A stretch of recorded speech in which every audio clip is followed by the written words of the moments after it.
Hello everyone, আসসালামু আলাইকুম। কেমন আছো সবাই? আশা করছি সবাই অনেক বেশি ভালো এবং সুস্থ আছো। আমরাও আলহামদুলিল্লাহ সবাই অনেক বেশি ভালো আছি এবং সুস্থ আছি। আজ হচ্ছে শনিবার, মহরমের দিন। তো আজকে এই মহরমের দিনে কি করছি, কীভাবে কি কাজ করছি সব কিছু তোমাদের সঙ্গে শেয়ার করব আজকের এই ভিডিওতে। তো ভিডিওটি কোনো স্কিপ না করে সম্পূর্ণ ভিডিওটি দেখার চেষ্টা করো, অবশ্যই ভালো লাগবে। তো প্রথমেই কিন্তু রান্নাঘর থেকেই শুরু করলাম। আজকে রান্নাঘরটাই ধোবো। তো দেখো রান্নাঘরটা মুছে নিচ্ছি এই মগটার সাহায্যে। আর জানো তো, কালকে যেহেতু মাটির উনুনটা লেপে নিয়েছি, গ্যাসটাও পরিষ্কারই আছে, কারণ রাতে তো রান্না করা হয়নি, শুধু সকালে একটু চা করেছি। তো সে কারণে কিন্তু আর গ্যাসটাও কিছু করব না, আর মাটির উনুনটাকে আর আজকে লেপা মোছা কিছুই করব না। প্রথমে কিন্তু এখন রান্নাঘরটাকে শুরু করেছি। আজকে অনেক ধোয়া মোছা করতে হবে। কে কে ধোয়া মোছা করছো এই পরবের জন্য অবশ্যই একটু কমেন্ট করে জানিও তো। আর আমি শুনেছি এই পরবে নাকি ধোয়া মোছা অনেকেই করে না, আবার অনেকেই করে। কোনটা সঠিক কোনটা ভুল আমার সেটা জানা নেই। তো আমি ভেবেছি যেহেতু পরব, তো একটু মোছামুছিটা করেই নিই। রান্নাঘর থেকে সোজা চলে আসলাম এখন কিন্তু শোয়ার ঘরে। এসেই আগে বিছানাটাকে ক্লিন করে নিচ্ছি। বিছানাটা প্রথমে উঠিয়ে নিচ্ছি আর কি, চাদরটা উঠিয়ে নিচ্ছি, বালিশ কভার শুদ্ধ। তো দেখো এদিকে বাবু কিন্তু খেলা করছে, ওর খেলার জিনিসগুলো ওকে সাইডে আনতে বললাম, তারপরে এখানে মশারিটা খুলে নিব।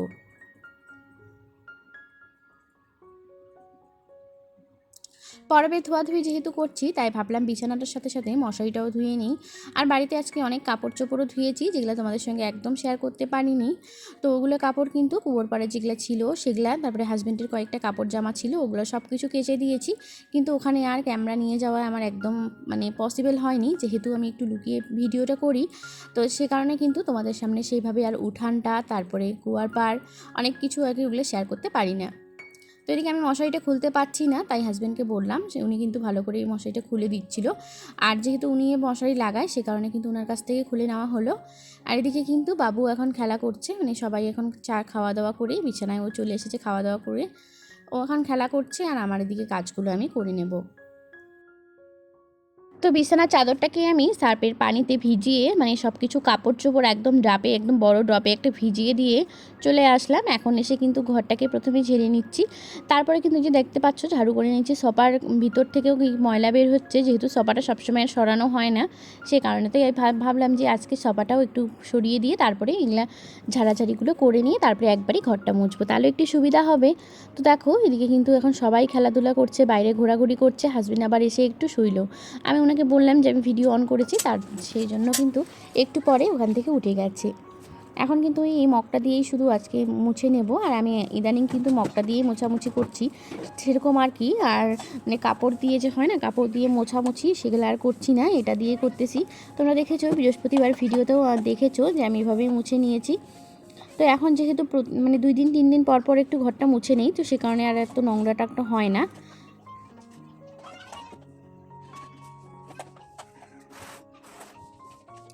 আর একটাই তো রুম, একটা রুমে যদি ভালো করে গোছানো না থাকে তাহলে কেমন হয়। আমাদের যেহেতু এমনিতেও আবার খসখসে রুম, একদম কোনো কালার করা নেই, কোনো পট্টি করা নেই, সে কারণে কিন্তু ব্যাকগ্রাউন্ডটাও তো তেমন একটা ভালোও আসে না। তো ওভাবেই যেগুলো কালারিং জিনিস লাগানোর চেষ্টা করি সবসময়, যেরকম সোফার কভারটা দেখতে পাচ্ছ, তাই বলে কিন্তু সোফাগুলোও আমি একটু কালারফুলে নিয়েছিলাম। ঘরটা মোছা হয়ে গেছে, দিয়ে দিলাম ফ্যান। এখন ফ্যান না দিলে কিন্তু তেমন একটা শুকাবে না। আর যেহেতু বাবু এখন বারবার ঘরে আসি করবে, তাই ভাবে কিন্তু ফ্যানটা দিয়ে দিয়েছি।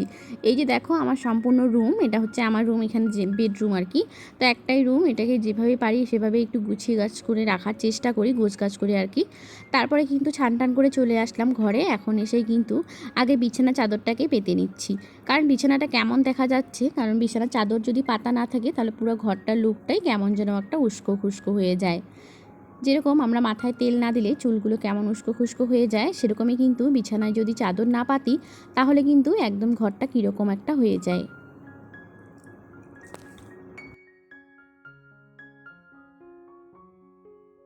তোমাদের কাছে একটাই রিকোয়েস্ট, প্রিয় ভাইয়া এবং আপুরা, কে কোথার থেকে আমার ভিডিও দেখছো, প্লিজ ভিডিওটিতে একটা লাইক, একটা ছোট্ট করে কমেন্ট করে যেও। আর যারা নতুন এসেছো, নতুন আজকে ভিজিট করছো আমার চ্যানেলকে, প্লিজ সাবস্ক্রাইব করে আমার পাশে থেকে যেও। আর তোমাদের সুন্দর সুন্দর কমেন্ট পড়তে আমার অনেক বেশি ভালো লাগে, আর আমি কিন্তু অনেকটাই মোটিভেট হই, কারণ আমার একটুতেই ডিমোটিভেট আমি হয়ে যাই। কারণ যে কোনো এক দুইটা কথাতেই আমার কিন্তু প্রচুর পরিমাণ খারাপ লাগে। যখন তোমাদের সুন্দর সুন্দর কমেন্ট দেখি, তখন কিন্তু অটোমেটিকলি মনটা ভালো ভালো হয়ে যায়। তাই বলছি তোমাদের কাছে ছোট্ট রিকোয়েস্ট যে চ্যানেলটাকে সাবস্ক্রাইব করে দিয়ে একটা লাইক একটা কমেন্ট করে ভিডিওটি কন্টিনিউ করো। আর যারা এতক্ষণ পর্যন্ত কন্টিনিউ করছো লাইক করে, তাদেরকে অসংখ্য ধন্যবাদ। প্লিজ এভাবেই আমার পাশে থেকো, সবসময় তোমাদের সাপোর্ট আমার অনেক দরকার।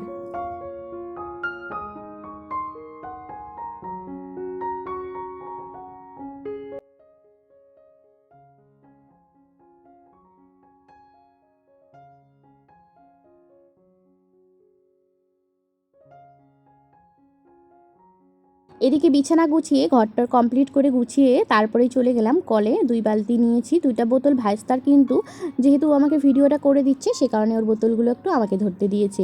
তো দেখো এদিকে আমাদের রাস্তার কাজ চলছে, আর প্রায় অর্ধেকটা হয়ে গেছে আর অর্ধেকটা কিন্তু হয়নি। তারপরে যেহেতু 2টা বালতি নিয়ে গেছি, হাজব্যান্ড কিন্তু দোকানের এখানে বসেছিল, সে বললো যে দাও আমাকে একটা, আমি নিয়ে যাই। তো দেখো এদিকে হাজব্যান্ডকে দিয়ে দিয়েছি একটা বালতি, তারপরে আমরা কিন্তু নিয়ে আসলাম ভাইস্তার আমি। এদিকে কিন্তু আম্মু রান্না করেছিল, তারপরে কিন্তু আম্মু আর ছেলে খেতে বসে পড়েছে, কারণ ওর পাপাও খাওয়া হয়ে গেছে। তারপরে আমিও খেয়ে নিলাম আম্মুদের সঙ্গে। তারপরে আমি যে ওই আচারটা করেছিলাম কালকে, আমের আচারটা, তোমরা ভিডিওতে দেখেছো হয়তো, যারা দেখোনি তারা একটু দেখে নিও। তো ওই আচারটাতে একটু টকটক ভাব ছিল, সে কারণে আম্মু বললো যে সবটা গুড় দিয়ে দিও। তারপরে কিন্তু কাপড় চোপড় রোদ্রে দিয়ে এসেই দেখো এদিকে কী অবস্থা হয়ে গেছে। একটু পরে কিন্তু সেই বৃষ্টি শুরু হয়ে গেছে, তাই কাপড়গুলো এনে কিন্তু বারান্দায় দিয়ে দিয়েছি। আর জানো তো আজকে আমাকে কাপড় চোপড় বারান্দায় দেওয়া, শুকানো, রোদ্রে দেওয়া, বারবার আনা, মানে অনেকটাই কেলেঙ্কারি হয়ে গেছে। কতবার যে যাচ্ছি আর কতবার যে আনতেছি কাপড়গুলো। মশারিটা কিন্তু শুকিয়ে গেছে, যেহেতু মশারিটা অনেক পাতলা সে কারণে শুকিয়ে গেছে। দেখেছো বাবু কীভাবে পড়ে গেল আমার গায়ে লেগে, ধাক্কা লেগে। সব সময় শুধু এদিক ওদিক করেই বেড়াবে। তার আগে কিন্তু অফ ক্যামেরায় বাবুকে আমি স্নান করিয়ে ঘরে নিয়ে এসেছি। এখন কিন্তু ওকে ঘুম পাঠাতে হবে, তার আগে মশারিটা দিয়ে নিচ্ছি। যাদের বাড়িতে এভাবে ছোট বাবু আছে তারা কিন্তু এইভাবে মশারি দিয়ে, ফ্যান দিয়ে ছোট ছোট কাপড় জামা দিতে পারো, তাহলে কিন্তু অনেক ভালো শুকিয়ে যায়। যেহেতু বাইরে রৌদ্র নেই, বৃষ্টি পড়তেছে, তাই ভাবলাম যে ছোট ছোট প্যান্টগুলো, গেঞ্জিগুলো এখানে দিয়ে দিই। আর আমি কিন্তু প্রায় ক্ষেত্রে রাতের বেলা, যেহেতু বৃষ্টির সিজনে আর কি, রাতের বেলা এভাবে পাতলা পাতলা কাপড়গুলো, ছোট ছোট আর কি বাবুর কাপড়গুলো এভাবে মশারি দিয়ে দিই, সকালে কিন্তু বেশ ভালো করে শুকিয়ে যায়। তো এদিকে দেখো একে একে কিন্তু ছোটো প্যান্টগুলো আর গেঞ্জিগুলো দিয়ে দিচ্ছি, আর যেগুলো বড় বড় আছে সেগুলো কিন্তু বারান্দায় দিয়ে দিয়েছি, তোমরা দেখলাই। আর যেগুলো পাতলা ছিল সেগুলো কিন্তু এখন চেয়ারের মধ্যে ছিল, তারপরে কিন্তু আবার রোদ্রে দিয়ে এসেছি। প্রায় অনেক কাপড়ই শুকিয়ে গেছে, শুধু হাজব্যান্ডের কয়েকটা মোটা প্যান্টগুলো শুকোয়নি, আর শাশুড়ি মার 2-1টা কাপড় শুকায়নি। আর আমার নাইটিগুলো যেহেতু বেশি একটা মোটা না, সে কারণে কিন্তু শুকিয়ে গেছে। তো দেখো এখন কিন্তু ওকে বিছানায় দিয়ে দিয়েছি, এখন ওকে ঘুম পাঠাবো। তারপরে কিন্তু আমি ওকে ঘুম পাঠিয়ে চলে আসছি আম্মুর ঘরে কোরআন শরীফ পড়তে। আর এখন কিন্তু কোরআন শরীফ পড়বো, কারণ আজকে তো পরবের দিন কোরআন শরীফ না পড়লে একদম কেমন একটা হয়। তো সে কারণে কিন্তু দেখো এখানে ভিডিও করতেছি একটু হালকা ফুলকো। এখন কিন্তু পড়বো আজকে, যেহেতু আম্মু কিন্তু আগেই পড়ে নিয়েছিল, আম্মু এখন ঘুমিয়ে আছে, আর আমি কিন্তু এদিকে নিচে পড়বো। আজকে কিন্তু বড় যা পড়েনি, আপাকে বললাম পড়ার জন্য, তো আপার নাকি চোখে ব্যথা, সে কারণে কিন্তু আজকে আর পড়লো না, আমি শুধু একাই পড়লাম। আজকের দিনে কী কী কোরআন শরীফ পড়ছো অবশ্যই কমেন্ট করে জানিও তো। আজকে কিন্তু আমি তেমন একটা বেশি পড়তে পারিনি, কারণ একটু পরে আজান দিয়ে দিয়েছিল, তার আগে কিন্তু আম্মু আমার সঙ্গে বসে উঠে গিয়েছিল শুয়ে থেকে, তারপরে কিন্তু বসে বসে একটু শুনছিল, আম্মুকে একটু শোনাচ্ছিলাম আর আমি কিন্তু পড়ছিলাম। না দেখে 2টা সূরা বলে তারপরে কিন্তু পড়া শুরু করে দিয়েছি।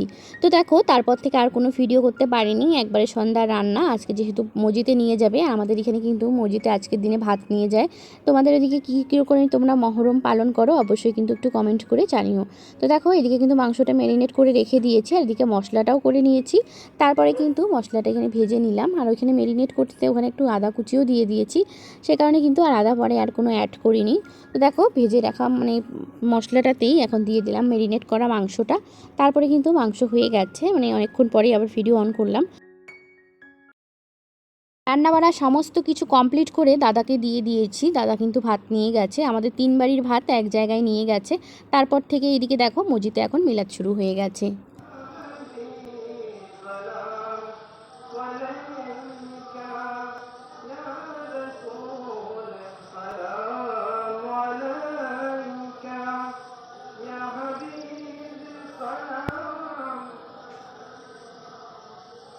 বাড়ি যেহেতু মসজিদের একদম সামনেই, সে কারণে কিন্তু জানলা দিয়ে ভিডিওটা করে নিয়েছি। আজকের ভিডিওটা এখানে শেষ করছি, ভালো লাগলে লাইক করে দিও সবাইকে। আল্লাহ।